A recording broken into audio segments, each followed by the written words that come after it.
Happy to be here. I'm happy to be here too. Welcome everyone. Can we have some energy in the room tonight? That's right. Thank you. This is a wonderful event that we're doing. This is our second Harold J. Haskins presentation that we do. I'm Darren Tolliver. I'm the Associate Director of the African American Resource Center. That's right. That's myself. That's right. Die-hard Eagles fan, I forgot to understand.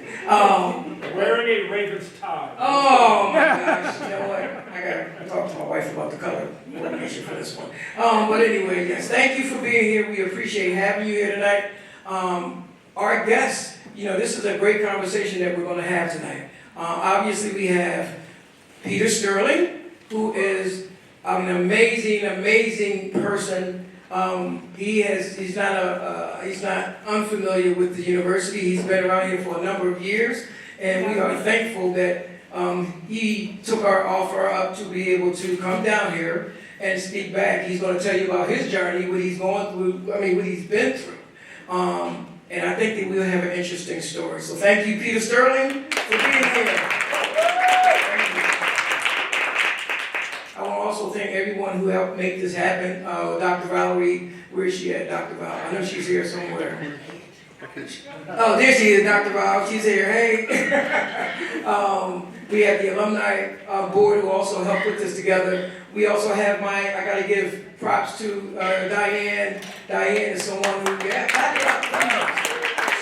an amazing person. She helped put everything together, and she's responsible for making this, becoming a reality. So thank you so much, Colleen and everyone else. And Scott, give Scott a great idea.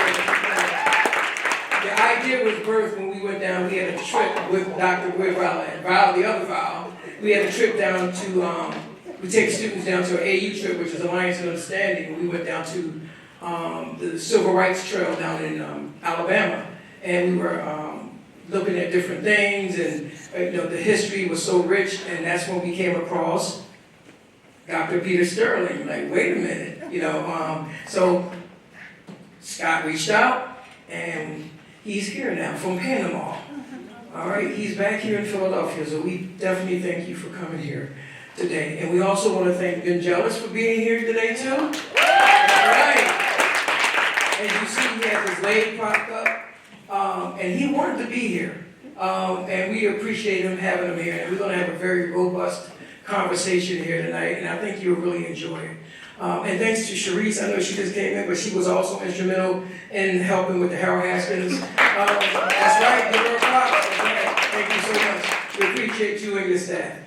So thank you for that. But we're going to give a quick history on who Harold Haskins was and what he meant to this university, which is why we named this lecture after him. And the person who's going to do that is my colleague, my friend, my homie, Colleen Nguyen. Come on up here, Colleen, and give us a history on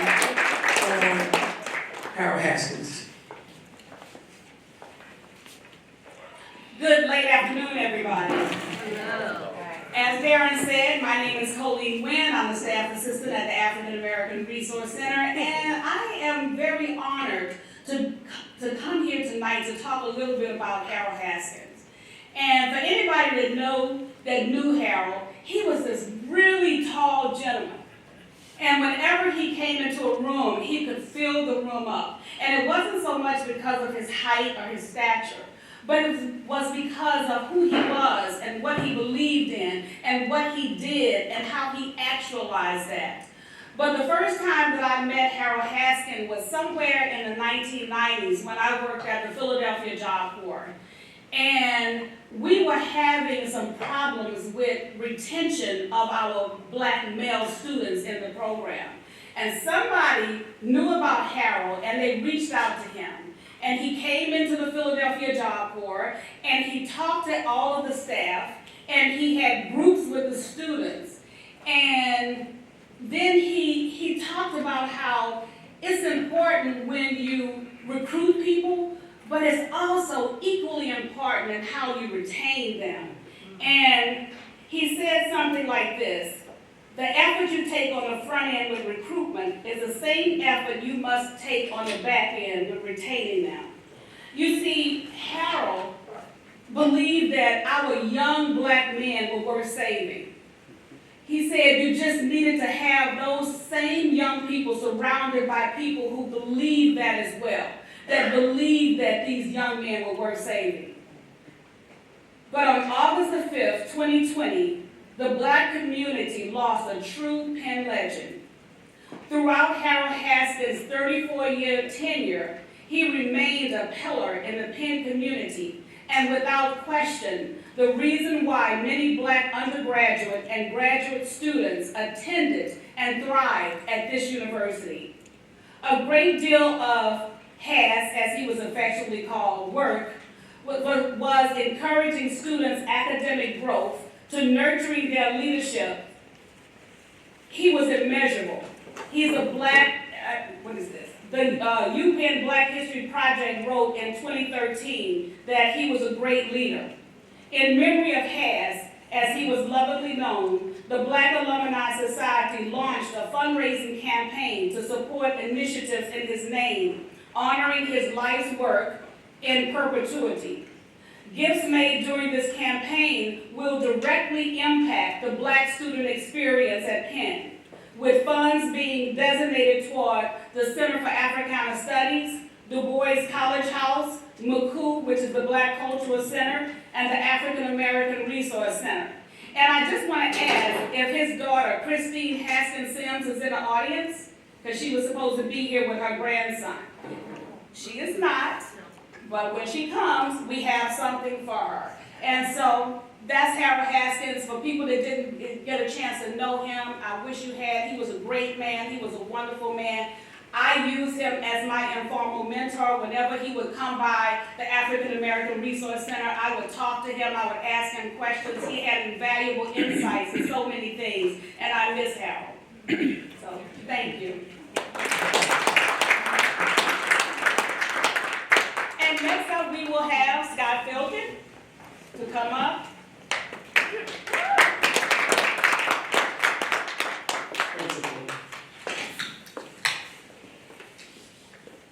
In 1960, the U.S. Supreme Court determined that racial segregation in public transportation violated the Interstate Commerce Act.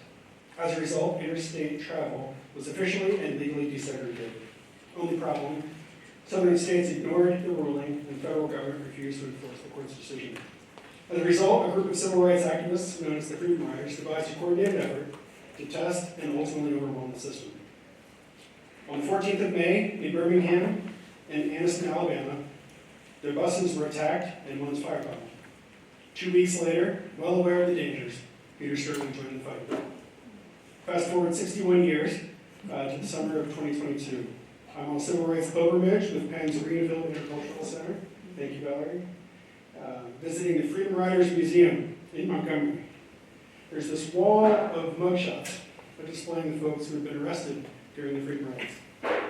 I found myself staring into the eyes of a 20-year-old Peter Sterling. The description said he eventually returned to Cornell, graduated, and then continued on to a PhD in biology at Western Reserve University.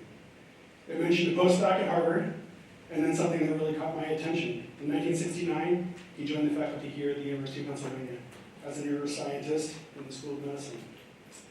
Professor Sterling has earned a number of honors and awards along the way, but of special note is the Proctor Medal, which he received in 2012 from the Association for Research in Vision and Ophthalmology for his work on the retina. He's written 2 important books, Principles of Neurodesign from 2015, and What is Health, Allostasis, and the Evolution of Human Design from 2020, both through MIT Press. There's a write-up on the piano if you're interested in those books. Peter Sterling is a scientist of the highest caliber, but even more impressive to me at least is the way he's lived out a courageous, values-driven life. He found a way to do top-notch academic research in neuroscience while also fighting important battles along the way. Over and over again, he has spoken truth to power and sought to address the real-life needs of overlooked and marginalized populations. You will find him to be a man of depth, humility, courage, and hope. So please join me in welcoming Peter Sterling.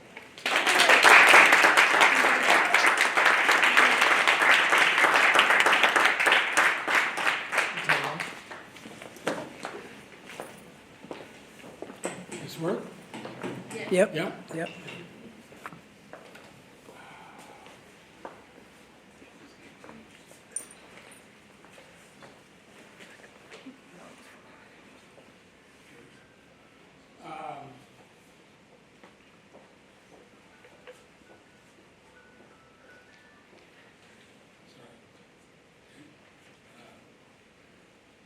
Well, thank you all. I mean, this is really quite something.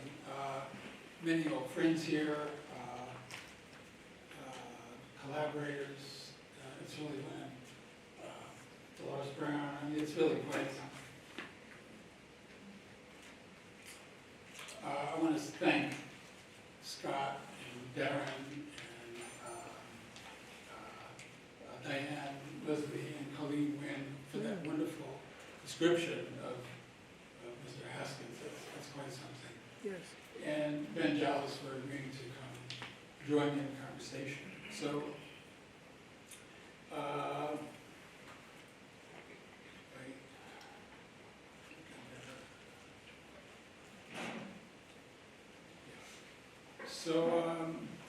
so here's what I've got to say. I want to have already done this. Thanks to Scott for the very nice introduction. I don't think in my memorial service I could do better. And Ben, I have to thank you. So I have a sort of a message. I'm as much of a preacher as anything else, and I think we can make things better. And so life is lived in the context of space and time. And for space, more than half my life, way more than half of my adult life, was lived here in Philadelphia. And for time, I was born in 1940, during a period of profound racial segregation. So let's start in Philadelphia in 1944. June 44, there was D-Day to liberate Europe from fascism. And in August 1944, the Transit Authority had trained a few black men to drive trolleys and buses, and they put them online. And the next day, 10,000 white trolley and bus drivers, members of a white union, went on strike to protest. And President Roosevelt ordered them, because Philadelphia was a center of war production, and this was disrupting it. He ordered them to go back to work where they'd be drafted. And the next day, they did. I mean, maybe 2 days later, there was no fuss. I mean, it was a serious thing. And, you know, so 4 years later, President Truman, just with a stroke of a pen, desegregated the military. In 1954, the Supreme Court decided they reversed the decision from the 1896 Plessy versus Ferguson that said, schools, they're separate but equal, no problem. And the Supreme Court, Warren Court, said, no, separate and equal are not, it's not right, can't do that. So the next year, Rosa Parks famously, refused to give up her seat, and there was a boycott. Buses were desegregated. And in 1960, the sit-ins started in North Carolina by some students to desegregate lunch counters. And in 1961, as Scott mentioned, it was the Freedom Rides. And a few years later, 64, there was a Freedom Summer in Mississippi, where three young men were killed. But it was a successful drive. And by the end of the summer, President Johnson had signed the Civil Rights Act, and the next year he signed the Voting Rights Act. So there's a lot more to do, obviously. But in 20 years, there was a tremendous change, really a tremendous change. And it was not just presidents signing things, it was people who forced that change with a lot of organization and brilliant strategies. So we can make life better. And my participation, as Scott mentioned, began around age 20 with the sit-ins and the Freedom Rides, these two things here. But really, I was born to this. My parents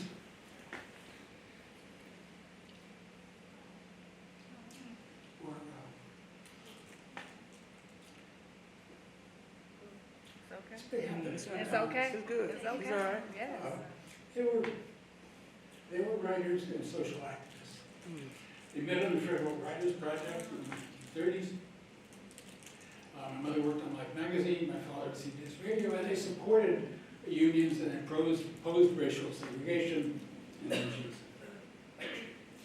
And they also wrote books on nature and struggles for social justice. And their vehicle was membership in the Communist Party for a long time. And so it was natural for me and my sister, who was a professor, and Fausto Sterling, as red diaper babies, that's what we were called. The red diaper babies, you know, when you meet somebody and talk to them for 5 minutes, you know. And so we followed suit. And so the family motto at the dinner table was, from each according to their ability, and to each according to their need. And I don't think, you know, we could do much better than that, really. So at Cornell, in 1960, we supported the Southern students who were sitting in by picketing Woolworths in downtown Ithaca. For the young people here, that was a big chain, five and dime. I guess 5 and dime is going now. And we encouraged landlords in Ithaca, which is a small town, to rent to African students. There were a number of them there. They had a hard time getting housing. And then in 1961, things got lively. As mentioned, the civil rights group sent these integrated buses south to challenge the segregated facilities. And in Alabama, it went okay until Alabama. This is the bus that was burning. It was set on fire in Anniston. And this is when President John Kennedy and his brother Robert, who was the Attorney General at the time, tried to persuade the students to stop and go home. And the students, particularly the ones in Tennessee, said, no, hell no, we're coming.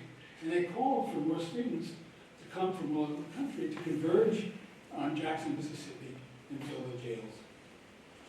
So for me, it was final exams or an adventure. And, you know, there was some of that truth to that. So this was my first scientific report at Cornell.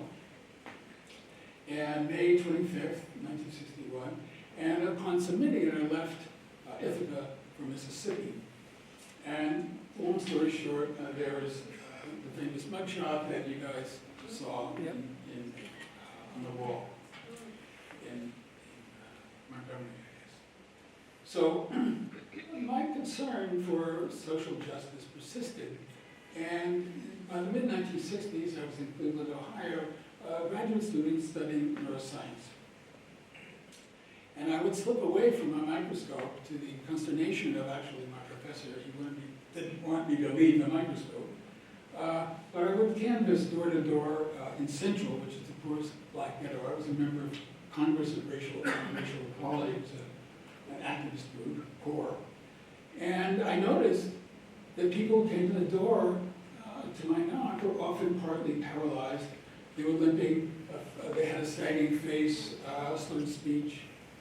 And when I went back to the lab, I learned that the immediate cause was destruction of these very pathways that I was studying. So, and they were caused by a stroke from chronic hypertension. So I realized, you know, my grandfather had lived in Central when it was a Jewish ghetto, a generation before, and he also had hypertension and an early stroke. So I thought, well, maybe hypertension is related to social tension. So fast forward, as I wrote to my dissertation in Cleveland that summer in 1966, social tension in Cleveland's ghetto erupted, and the white press called these riots, but I think it's fair to call it, these were an uprising against a real apartheid situation. So fast forward to my own lab, where I studied fine-scale neural circuits. One of my colleagues, long-term colleagues, who helped me with this, participated, is in the audience. Grateful for her attendance.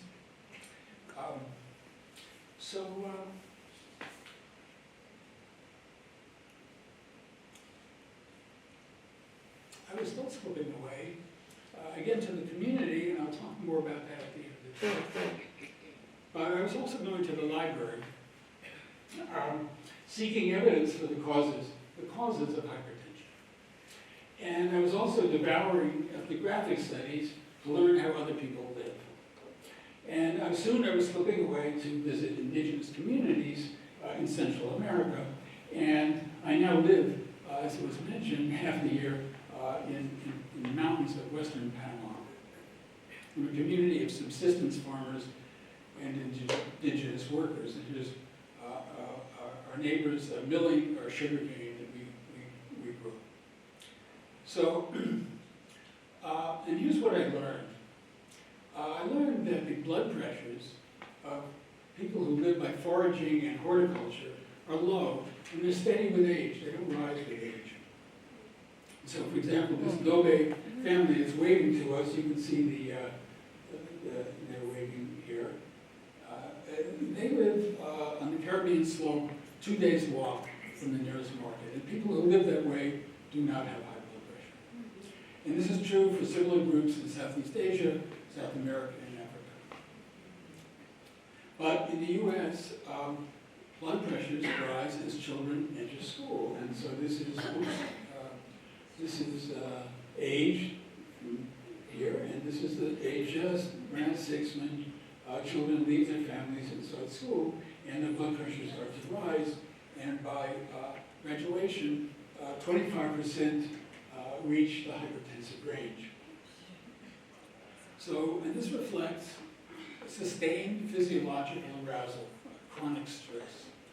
And the rise is steepest for African Americans. We're the most stressed because in the US, black lives still don't matter. So this is a record of, this is a 24 hours from 12 to 12, and this is a record of blood pressure measured directly with a cannula in the artery of an individual. And what it shows is it's going up and down. This is systolic when the heart squeezes, and this is diastolic when the heart relaxes. And what this shows is that you don't have, quote, a blood pressure. It's going up and down all the time. And it goes very much in relation to what's going on in their head. Okay?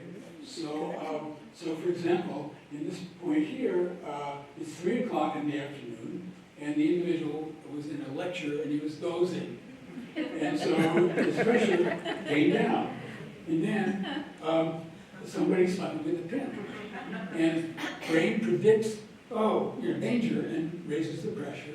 And then he looks around and realizes it's a prank, and it comes back down. So then there are all these ups and downs that are not identified particularly, but this one at midnight is when he became sexually aroused, and the brain predicted that he would need to raise the pressure, to participate. And what you can see is that following that, his blood pressure came really down, and he went to sleep. Wonder why. I was going to cut this slide more. I said, so, and then the next morning, he's up. He's coping with his day. He's getting the children ready for school. His pressure's up. Okay. So when I saw this slide, maybe around 1972, this article, I just couldn't believe it. It was just amazing to see the variation. Okay? And so what this shows is that the brain recognizes the context in which you're, of your life, predicts what you're going to need, and it adjusts the pressure to match. And this provides just enough, just in time. This is an efficient way to do things. And of course, it has this huge dynamic range from very high to very low, and it's very responsive to what's going on. And this is what I call health. This is responsiveness. Okay? So all the mechanisms that control this pressure are controlled by the brain. The brain controls the kidney to adjust the level of salt water, basically, in your vascular system. And it controls the rate of the heart and the strength of contraction. And these two could together control the cardiac output. And then the brain also controls the diameter, adjusts the diameter of the arterial vessels. And those three things together determine the pressure. The brain also controls your appetite for salt. So people say, well, you shouldn't eat too much salt. Well, the brain is telling you how much salt that you should go and have, because that's what determines how much salt water you can have. So one of the guys who studied this for a long time, a guy named J.P. Henry, concluded at the end of his career, he said, psychosocial arousal induces salt appetite, making a society's salt consumption a measure of its social stress. And there's here a very nice article by a guy who's here, Nick Bentley. He's in biology here, and he studied this, and he would agree with this, I think. So now, people, you need to keep your blood pressure down, and so the main control for this now is various medicines. And so you can give a drug that will block, cause the kidney to shed salt water and reduce your blood volume, and that'll lower your pressure. But the brain knows where it wants the pressure, so it raises the heart rate. And you can give a drug that will block that, but the brain still says no, raise the pressure, and so it increases arterial resistance, and you can block that too. So in the end, there are other drugs that I'm not going into, but in the end you can control the pressure with multiple drugs, but then the system cannot respond to new predictions. And so the other thing is that each drug affects many points in the body.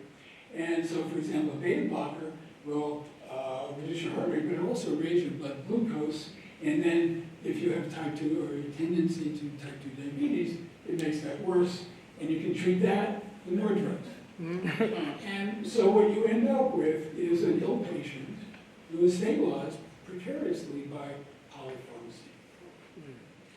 So hypertension is just the tip of our stress-related mortality. And this is just one example. This is the deaths of despair, which include overdose from drugs, overdose from drugs, alcohol, and suicide.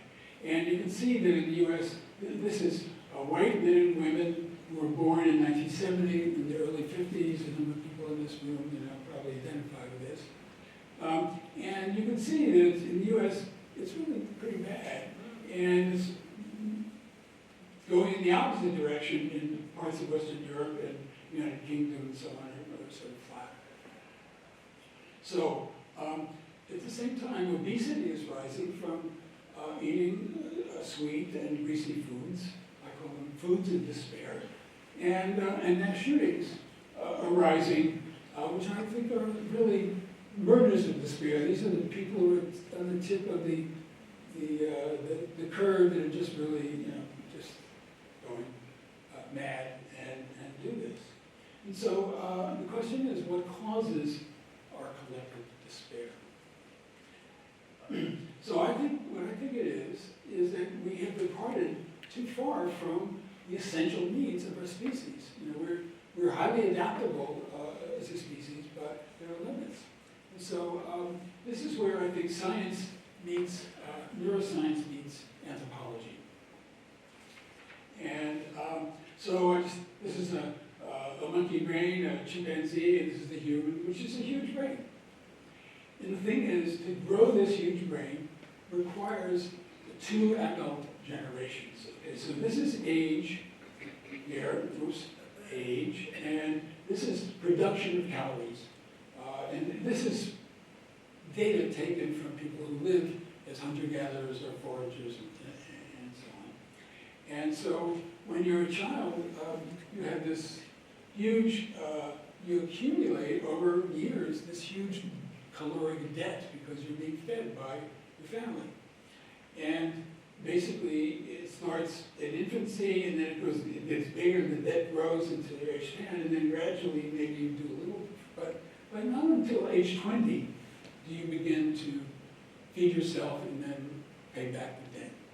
And so between age 20 and about age 45, you're a parent. And you're paying back, by feeding your own children, you're paying back the debt that you accumulated as a child. And you're also, it's also, I want to point out that from age 20 to 45, your productivity is increasing. This is a challenging career, and you're learning how to do it. And then from 45 to 60, you're still way above this line, and you're still paying off this debt by feeding your grandchildren and are helping to feed them. And that's essential for our human evolution, because if you didn't have the grandparents contributing, you'd have to space the births further apart, because two people could not feed, one mouth and then another one and another one. So you would have to have a much lower birth rate, and it wouldn't sustain the population. So for 200,000 years is when we emerged as a species. Hunting and gathering were challenging careers. They demanded prolonged study and practice, and that brought meaning to people's lives. So we practice our innate abilities because that's what's most rewarding. And so what this does is to produce in a small community a few people who are good hunters, a few people who are healers, some musicians, some artists, some people who know where to find stuff. And so this communal intelligence, which is part of our species design, outcompetes a design where everybody in the community is the same. And this makes us awesome as a species, very adaptable. But there are costs, and one is mental distress, and another is interpersonal conflict. So, and yet to benefit from these disparate, various talents, we have to go here. And I think this is achieved by sacred practice, which includes things that words alone cannot express. So the brain invested during evolution in costly circuits that go well beyond just gathering calories. So, for example, cave art appeared very, very early, 44,000 years ago is the oldest on record, but it must have been developed before that. There was music. This is a bone flute from a German cave 40,000 years ago. And then there are things that must have been there too, but are not preserved in the archaeological record, like dance, stories, songs, sex, very elaborate sex. No other animal has sex in the elaborate way that we do.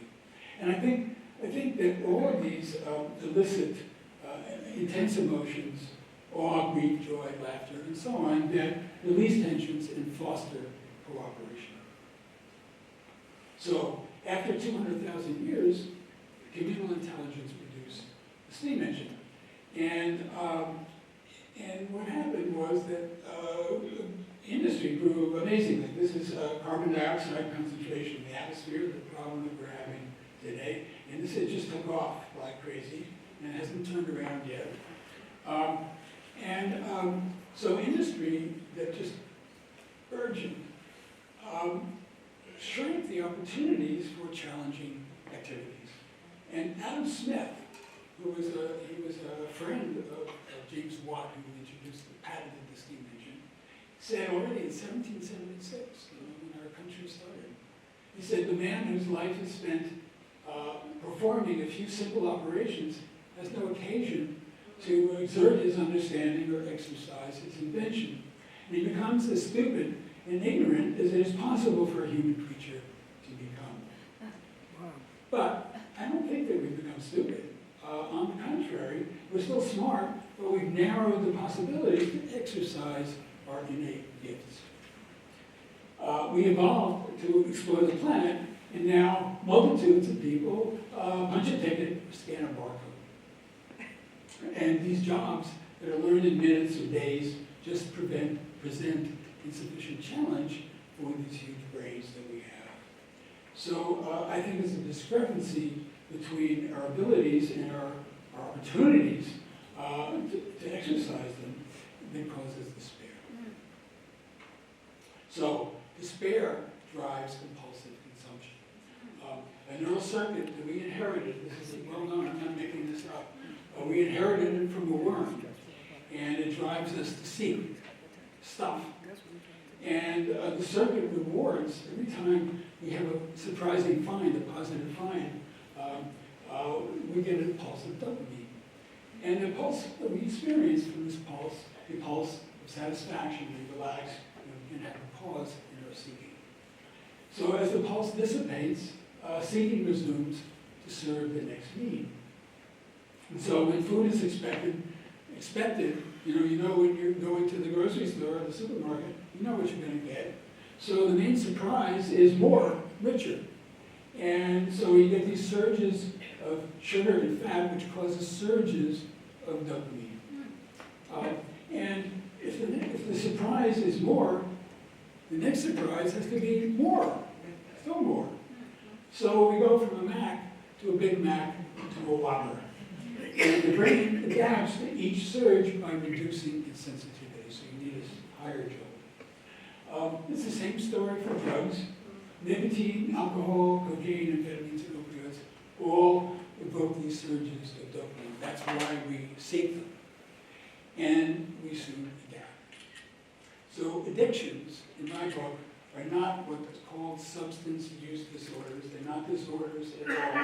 What they are is that there's an initial consumption, which is a natural effort to escape despair, and then there's an escalating use because neural circuits adapt. This just happens naturally. It's unmistakable. So what health requires is, first of all, social inclusion. Reducing inequality reduces stress and despair. Health requires, and there are studies, plenty of studies to show this. Health requires practicing our gifts across the lifespan. As automation and AI reduce job qualities, we need challenging activities. And health requires expanding sacred practice. Right now we click for products of sacred practice. Spotify, Netflix, ESPN, Pornhub. But, it's huge, it's amazing. But vicarious experience can't substitute for participation. You have to do it. So health requires rebuilding our communities and finding new forms of communal life.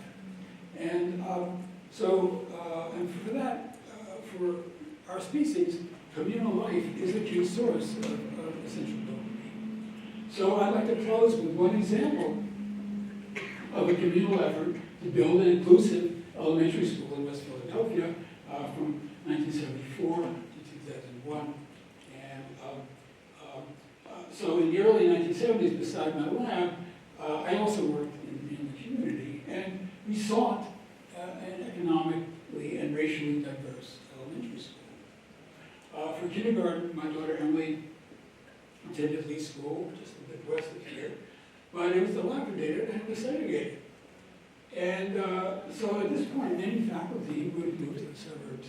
But we, my family, with other like-minded families, including Karen Brown, who's kindly attending, we started our own school. And racial diversity was simple because the neighborhood was already mixed. Economic diversity required some sort of plan. And ours was the principal from each according to their ability, to each according to their need. We didn't mention Marx in this concentration context, but that's where it came from.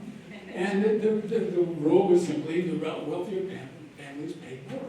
And we were told, you can't run a school that way, giving away, based on tuition, giving away all the money, but we did.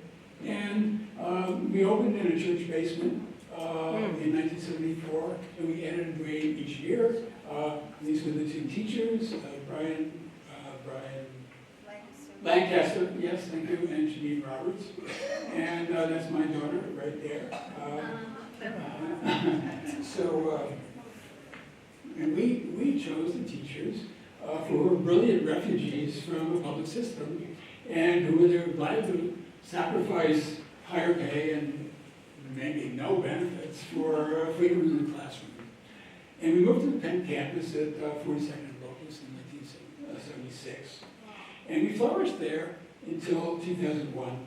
And then after 26 years, the university shut us down. So they replaced our school with the Penn Alexander School, which I understand is a really excellent school. And it was initially 57% black. It was an integrated school. And it was highly successful. But housing prices, as was predictable, the university knew this would happen. Judith Rodin, the president, knew this would happen. And it tripled. And now, in 2023, I looked this up the other day from the Philadelphia Inquirer. The Alexander School has 13% black in a district that's 45. It is 5% Latino in a district where it's 26%, and most of the children are white and Asian. So Penn created this catchment area, and they gentrified it as very deliberately, and they guaranteed that it would be gradually resegregated. And I say here, on the campus of the University of Pennsylvania, I think Penn should solve this problem. Okay? He created it, and it's very simple. You just buy houses when they come up to the market, and then you rent them affordably to some lower income families. And I calculated 100 houses. I don't know what the price is here, but say $250,000 You can get a room for that. an average. Huh? I said, you can rent a room probably for that. Yeah, well, okay. So just double the cost. For $25 million isn't for Penn now nothing. Penn, for the COVID vaccine, for which Penn did nothing for Hetoline Carico, they had $2 billion, from this thing. So, they can do this, okay? And so I think that Penn should start to rectify the inequities that they identify. I'm obviously preaching to the choir here. So I'd like to end with my enduring hero. John Lewis was born tomorrow. He will have been born 84 years. He was on the first bus. He was beaten in Montgomery badly. He was beaten in Selma really badly. And he always answered with love.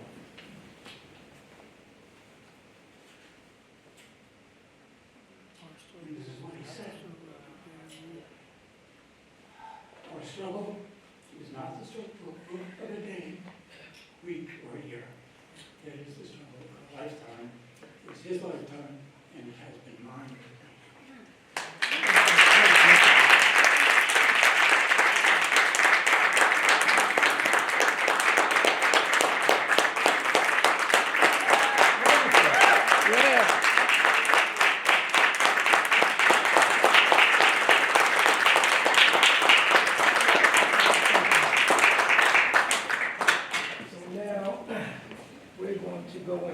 Conversation.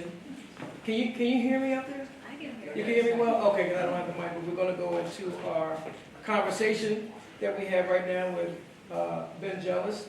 Turn this off. Oh, sure.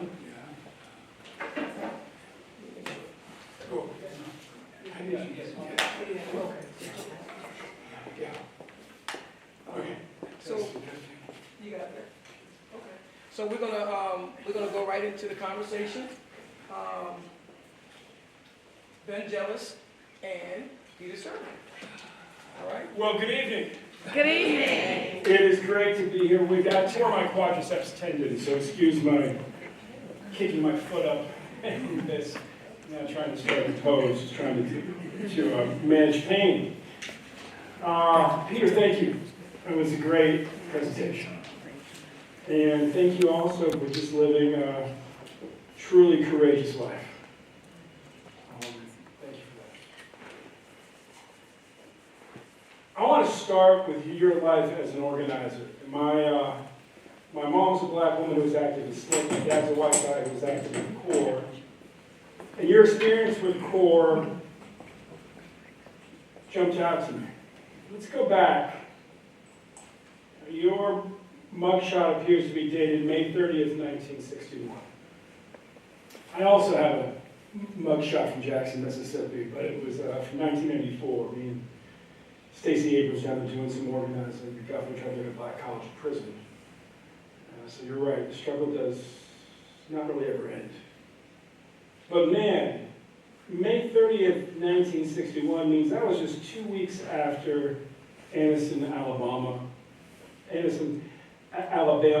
and the Freedom Riders bus being attacked and burned there.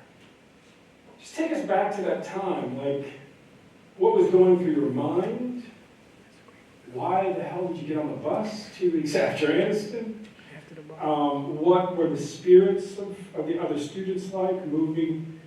I mean, you know, they say the governor of Alabama wakes up every day and thanks God for Mississippi because it's just a place worse than Alabama, at least one left in the country.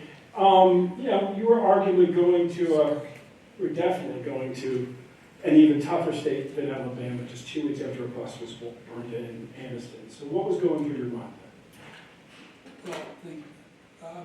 So the context was even a little broader. I mean, 1961, in the winter of 1961, I mean, Africa was really struggling against colonialism, and the Congo had basically got rid of the Belgians, and they were struggling to make a country.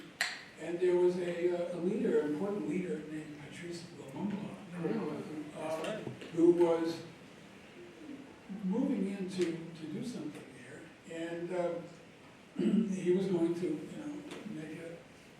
make it a fairer place. And the CIA interfered and helped engineer his execution. And so on the Cornell, there were protests all over on the Cornell campus. There was a big African contingent, Ghanaians, Nigerians, and so on. And there was a big protest about this, which I joined. And so that was it was in, I don't know, February or something, March. And so there was a lot of activity on campus, and there were some graduate students in math and physics who were active with me, and I was active with them. So we would be writing leaflets to tell students, look, this is the CIA doing this. And one of the great things about the Cornell campus from this point of view is that it's surrounded by streams, and the only way to get on the campus is to cross a bridge over a gorge. And so if you wrote leaflets all night, you mimeographed them, and you could have people at each bridge at 8 o'clock as people migrated to their day's work, and you could leaflet the whole campus. And you could raise, you could raise hell pretty easily. So there was the protest about Lumumba, and there was also the Bay of Pigs, because Fidel Castro had only marched into take over Cuba in 1959, so it's 2 years into this socialist revolution, which was pretty exciting. And the CIA organized an invasion of Cuba, the Bay of Pigs, so-called Bay of Pigs invasion, and tried to put that down. So we were deeply involved in that, protesting that, calling what was happening as it was like day by day. And actually, I got so involved in that, I was doing research. Under the report that I showed was dependent on extracting hormone. This is a long story about I asked you to take us into your mind in May of '61, so we're there. So we are there. To extract the hormone from insect bodies, you soak them in boiling ether. Now, there was a machine called a Soxhlet extractor, which boiled these bodies and get this hormone, that sort of study. And Are these the bodies of insects? So yes, bodies of mosquitoes, or what do you do? well, they would happen to be some kind of a moth. And juvenile hormone was the hormone we were trying to get. And my advisor, the young, brilliant guy, showed me, this is what you do, and whatever you do, don't let the ether dry up, evaporate, because you could have an explosion. Yes, sir.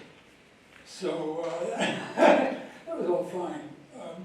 But and then the pigs came in, and all of a sudden, in the middle of this demonstration, oh my God!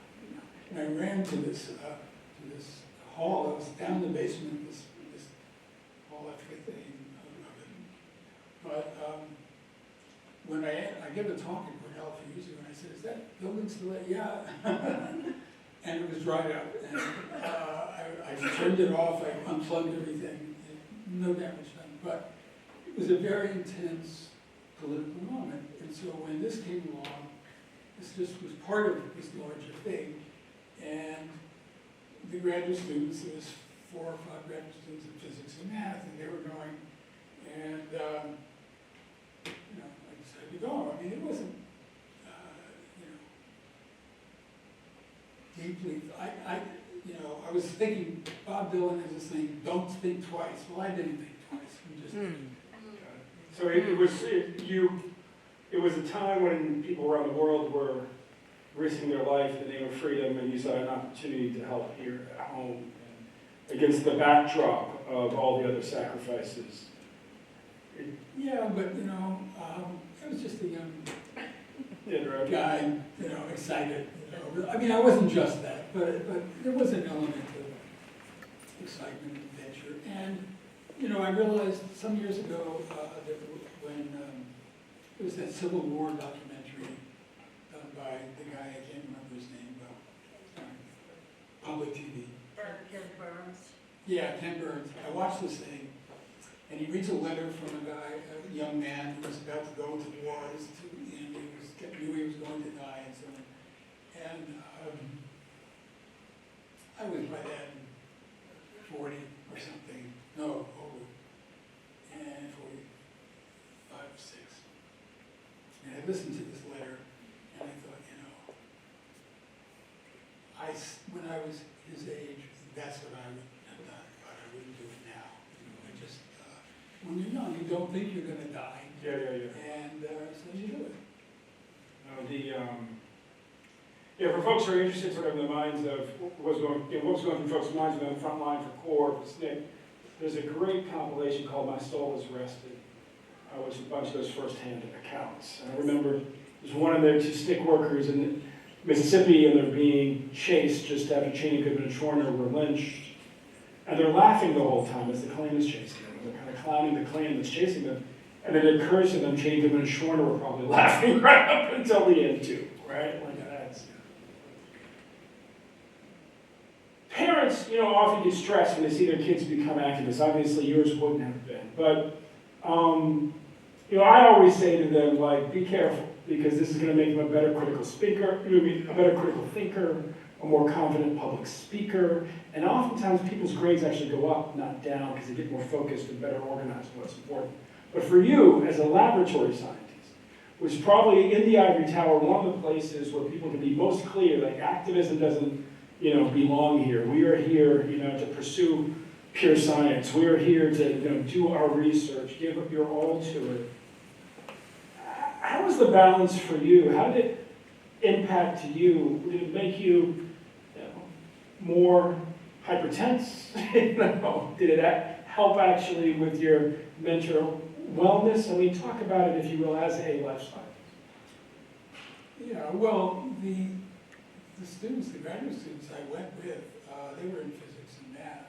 And the other thing is that at this point, the U.S. was still testing radioactive bombs in the atmosphere. And so that was another issue that we were dealing with. And these physicists were working as graduate students, older men who had helped make the bomb. Philip Morrison was one at Cornell. So there was a social conscience among the scientists. One of the important scientists to me at Cornell and later in Cleveland was a man named Marcus Singer, who had been called to testify in Congress for his left-wing activities in the 50s, and he refused to name names, and so he was in a lot of trouble. He was suspended from teaching at Cornell. This is during the McCarthy period. And so he was a hero of our, because he stood up for stuff. And so there were some faculty who stood up for us and modeled things for us, and they were scientists. My lab chief of this, for this moth study was a wonderful man named Howard Schneiderman, who was only 35, I think, at the time, but he was a really smart guy. And I went to him and said, I don't want to leave, and you just give me my grade for the semester. He said, yeah, but be careful, he says. And he offered me the very specific advice of buying an aluminum jockstrap. And so when we got to, we crossed the Ohio River into Kentucky and Louisville, we stopped at a sporting goods store, and we all had these things. And I had one, I kept it in my drawer for years, and I finally threw it out. And the thing about it is that it just gave you some confidence that if you got stomped, you weren't going to be ruined, And so he was actually the guy who bailed me out at the end. But there's one more point to answer your question about clarity is the science, in some ways, once I got down to burrowing out what is hypertension, was very useful because I was looking for something. And one of the things I was looking for is how does the brain communicate to these internal organs? How does it tell you when to do things? And I remember where I was standing in the stacks of the library here, Johnson Pavilion Library, when I found an electron micrograph image of a nerve synapse on the kidney endocrine cell. There it is, the renin cells that create hypertension, raise blood pressure, have connections to the brain. There it is. And the same thing, there's synapses on all the endocrine organs have connections from the brain. And I was an electron microscopist and I could read this stuff. So a lot of what I've done in neuroscience has given me a background to be able to follow these things up. You said in your presentation that maybe hypertension is related to social tension. That seems so obvious today. How was that received in 1966? Listen, it may seem obvious to you and me and everybody in this room, but it is not in the curriculum of the School of Medicine now. I made a lot of trouble. It was a lot of trouble to find out what medical students would be taught last year, here about hypertension. And I looked at the lectures, I don't know, 3 or 4 of them, I have them on my laptop. I had to get 6 people before I could get to these things. And what they are lectures about how to manage the drugs. At the end, they say, oh yeah, there's lifestyle issues, and stuff like that. But they do not start out by explaining that this is the core thing is the brain is in control doing this. They don't say it. And they didn't like it back then, and they're still not interested. Wow. Why? I mean, I think we can all make assumptions, but you're the one who's been fighting this fight. What's your analysis of why they don't like it? Well, I think it has to do with the mindset of modern medicine, which is it's all about molecular reducing everything to molecules. And I have a paper that I published last year. There was criticizing the National Academy of Sciences as a big, huge report, 420 horribly written pages, saying that it says, what do we really know how to define despair? What is despair anyway? Is it related to depression? Come on, and then the guy who was head of the National Institutes of Health for Francis Collins for, I don't know how, a decade or so, said that by 2030, we're going to have individualized molecular medicine that's going to take care of everything, completely ignoring all of these deaths, all the rise of obesity, the rise of type 2 diabetes, the rise of depression, and so on. He thinks this is about molecules. And the people in the neuroscience community, I now call it neuroreductionism. They think the problems have to do, we can fix these, there's something wrong with molecules, even though they don't have any evidence for it. So I'm giving a talk on Thursday to the neuroscience community on my view of depression, which is, it doesn't have any, I mean, it's not my view, it's my summary of what the evidence is. And I expect some pushback. Yeah. You know, I want to invite the audience to ask questions. We're going to turn to the audience in a few minutes and be formulating your questions. You know, you just kind of struck on it, and I was thinking about what Surgeon General Vivek Murthy had to say. We are in a loneliness epidemic. Right. If you look at the stats, the mortality stats for handgun-related deaths, you might think, oh, the biggest group of Americans to die at the wrong end of a gun is black men and boys from homicide. It's actually old white men from suicide. But we don't talk about that. And black men are right behind.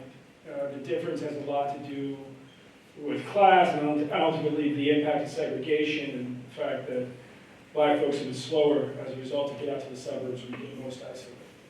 But what correlates most with suicide is social isolation. And it does seem that social isolation is a pernicious and aggressive killer of people in this country. Talk to us from your perspective about social isolation and its impact on culture and human health. I mean, I gotta believe that part of what you gain by living amongst hunter-gatherers half the year is a profound sense of community, being part of it, the way that humanity had been. You know, that's kind of maybe most natural. I've spent some time on remote Native American communities in the Arctic and certainly had that experience. But talk to us from your perspective. What's going on and what should we understand? Well, to be clear, I mean, I have visited hunter-gatherers and horticulturalists on backpacking trips, but I don't quite live that far in. When we moved to Panama, there was still a Peace Corps in the neighborhood, and now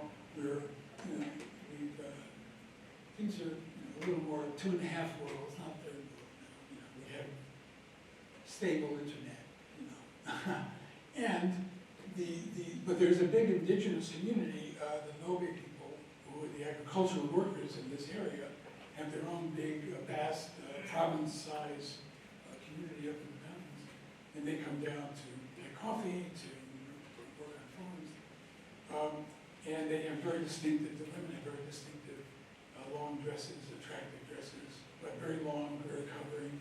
They were invented by white Protestant ministers 100 years ago, and now are just ubiquitous. But those people, when you pass by them and waiting for a bus, they're all on their phone. Yeah. So in the community, and what was once subsistence farming is now farming for the market, and people have, greenhouses and so on. So things are coming up. But the fact is that in this community, there's nobody in the street. There's nobody sleeping in a tent. There's nobody begging. People take care of each other. I asked the guy I showed milling our sugarcane. I asked him a few months ago, talking to him and his sidekick who works with him, and said, "You guys, can you remember? Has there ever been a suicide here in this community?" No. He says, "La vida is bonita. It's a beautiful life."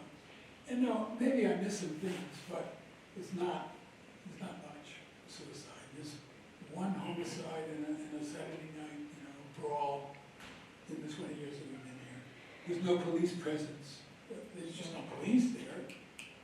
There's no, I'm sure that in town, in the city, Panama City, they have the same problems we do. But there's no heroin and cocaine in this community. Maybe in town there might be a little bit, but it's just a very different thing. And we have a nice old pickup that we drive around, and my wife drives it. And she comes along with 4 guys on the road carrying machetes. She wouldn't hesitate to pick them up. And because a machete there is not a weapon, it's a tool, you know. And people just are not on the edge of, you know, despair, basically. It's just a different way of living. Folks have questions. I got plenty of questions. I could go all night, but I want to give people in the audience a chance. Anybody have a question? What is the solution? Yeah, what is the solution? Nikki, I've never been to a seminar where you didn't ask a question. I wait to see if there's going to be someone else. You never did. Yeah, so the question from his companion is, what is the solution? Well, I mean, the big solution is that, you know, the resources of the world are now in the hands of a very small number of mega billionaires.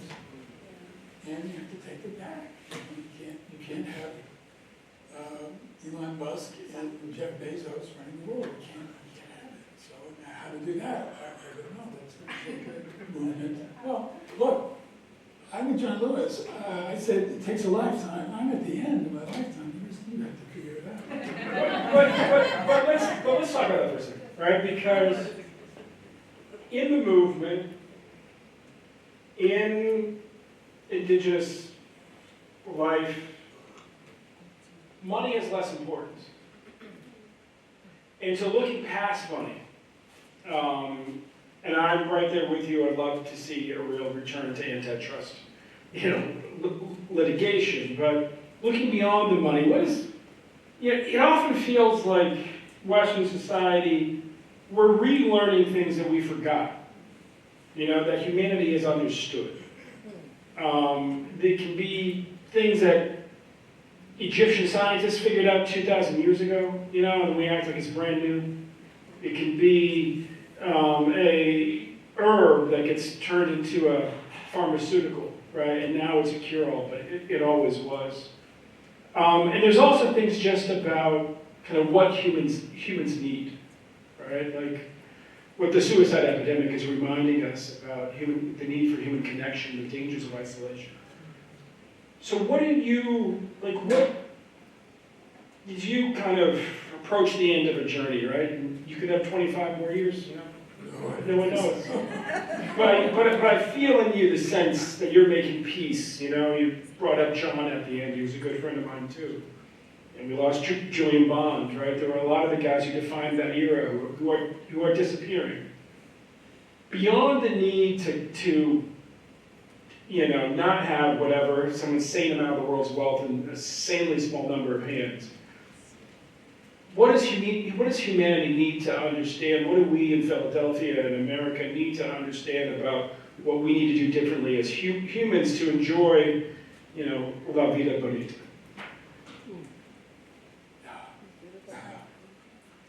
Well,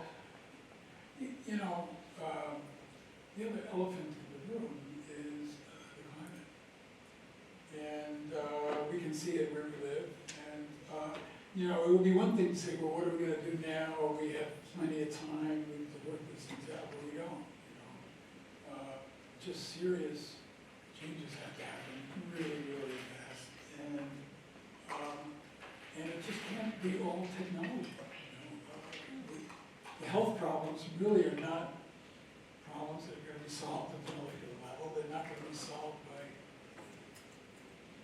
pumping carbon dioxide into the ground. People have to just step back and realize that we can live a different way. I'm waiting for the movement to start. I don't know whether it will cluster around climate issues or cluster around work issues. I don't know. And then we have the threat of Trump. I don't know. Oh, hi. Yes, ma'am. I'm so happy to be here. I just want to thank you, Mr. Childs, for your work as the National Urban League. I've been following you for a long time. And I thank you for your lecture, your presentation, I'm sorry.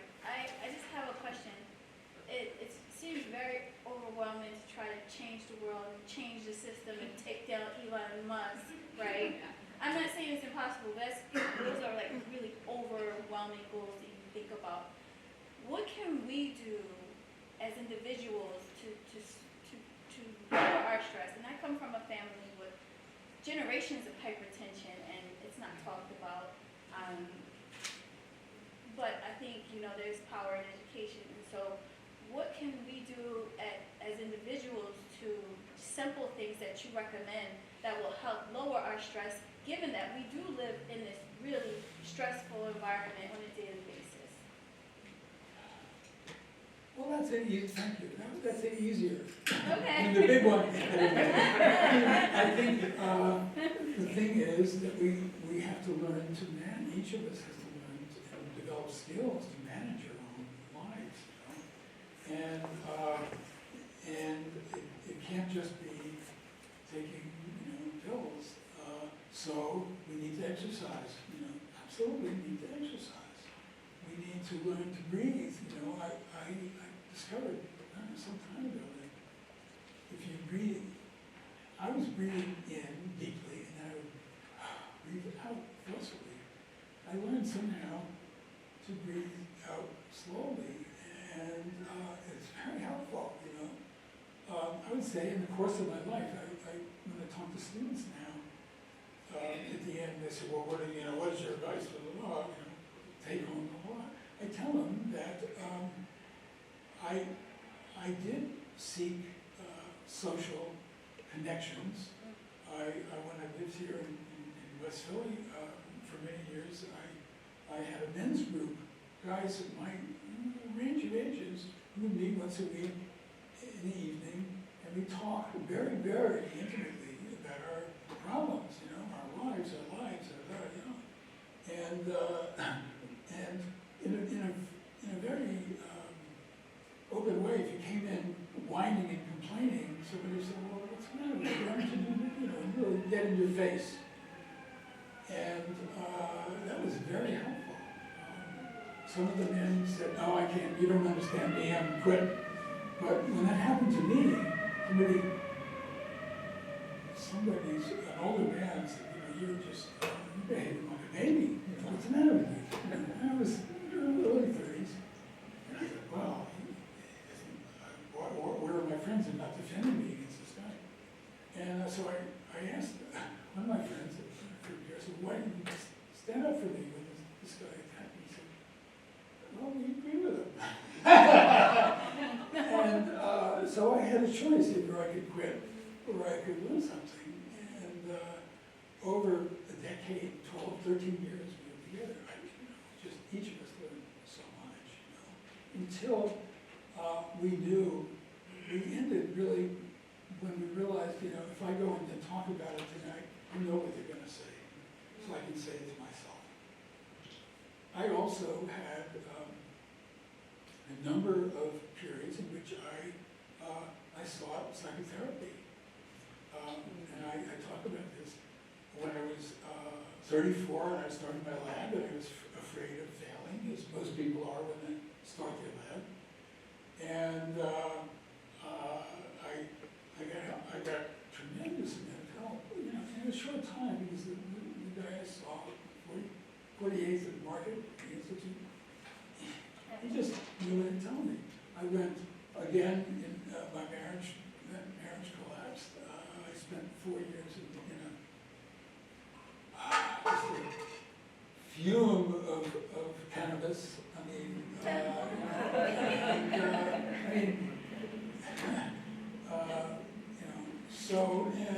So the collapse of my marriage and all of this was terrible for my children, who were just coming to be teenagers. I did poorly with them, as my parents had done with me. And this chaos is difficult. In that period, I actually went back, to Judaism, which my parents never had been because they were hotshot Marxists. And Marxism is very valuable for analyzing the world, but it doesn't do any good. It doesn't focus on your personal behavior and seeking forgiveness and doing less damage and so on. And so I began to do that, and I went to one night Yom Kippur, which is a day of atonement, and I went to the Germantown Jewish Center, and the exercise there is you give up, you atone for your year's sins, and you are forgiven. Your slate is wiped clean for a year. I had 42 years, and at the end of this evening, I just could hardly find my way home. So it was a process of understanding. And the thing, it took in ways less courage to go to Mississippi than it did to challenge my parents' view of what you need to live. My mother never did come to understand it. My father sort of saw what was going on with me, and he would support it.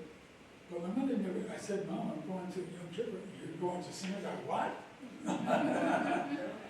So when I was 60, I was still fighting with my mother, and she was 85 and blind, and I had a huge fight with her. And I thought, a huge fight, witnessed by my second wife, who was always didn't understand it, but she saw this happen. And I decided, I can't do this. I went back and found a very wise psychiatrist who I'd seen earlier in Elkins Park. And I told him, he said, "Well, tell me what's the problem?" I said, "Well, I'm fighting with my mother and blah, blah, blah, blah." And he said, "Oh yeah, sounds like my mother." But he said, "You should settle this because my mother died before I could, and that cost me, I suffered." So he said, "Read this book." And I read the book. I read the introduction. It was so clear what my problem really was that I understood it, and I was able to drop it. My mother never did. We never had a discussion about it, but it's solved. So I'm trying to tell you, we have to deal with our own, find our own problems that drive us, and find some peace. And there's many ways to do it, and I've tried a lot of them. And alcohol and marijuana isn't that helpful. This strikes me as a very authentic and vulnerable place to be.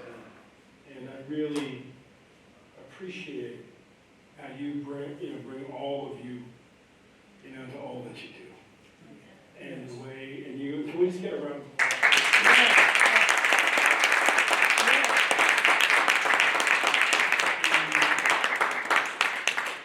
And in that spirit, if I can just contribute a little bit to that final answer, and then we'll wrap up.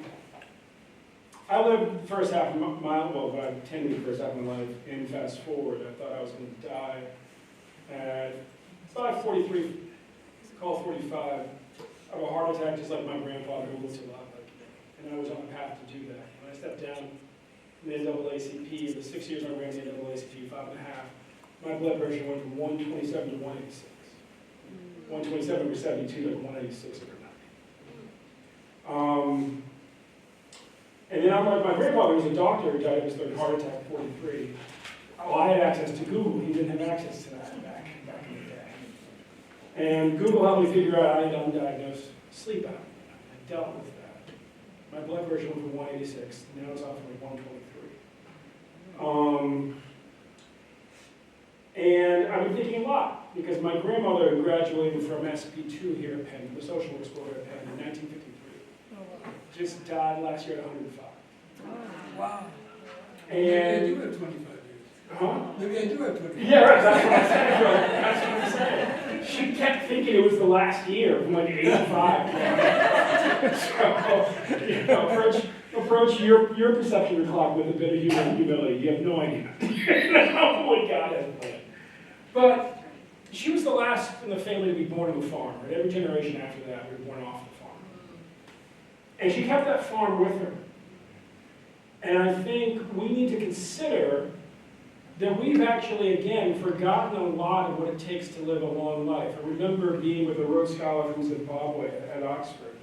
And he held up the mining card from like the 1800s of his then young grandfather, who was now 120. And he said, I defy you to tell me what Western medicine would have done better for this man. Whether it's his grandfather, apparently lived to be like 122, as my grandmother lived at 105. They stuck to the old ways of doing things. They grew as much of their food as they could. They prepared virtually all of their own food. In each case, he and I kind of went through this in a bar. They really reveled in family as far as getting people together as much as possible, games and song. And these are all things that don't cost much. In fact, they usually cost less. The other ways of feeding ourselves and the other ways of entertaining ourselves. And they absolutely had a religious practice, both of them Anglicans. That's the tradition I was raised in. And so we should actually, I think, want to live a long life, what I'm learning at this age, is to consider that a lot of what society pushes us to think is the way is actually precisely wrong. You know, one of the things you learn when you're organizing down south is that people who move slow seem to get just as much done as people who move fast back in New York City. And when I made that pilgrimage from New York to Mississippi as an organizer, 3 decades after Peter. So it's easy to focus on our deficits. It's easy to feel like we don't have enough time and we'll never have enough money. I would encourage you to make a list of all the assets, of all the things you inherited from your ancestors, and figure out how to really invest in those assets. Because the old ways of doing things have a lot of wisdom and a lot of longevity built into them. Like Peter's own migration back to Judaism. Right? That note, thank you guys for a wonderful.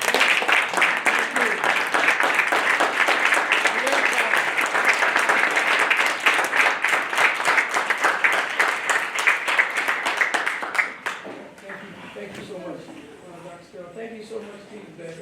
If anybody doesn't really know who Ben is, I just want to read something. He served as the President and Chief Executive Officer of the National Association of Advancement of Colored People, which is the NAACP. That's right, from 2008 to 2013 at the age of 35 years old. Ben Johnson. All right? So we want to thank you for being here and lending your expertise in this conversation. Thank you, Dr. Sterling, as well.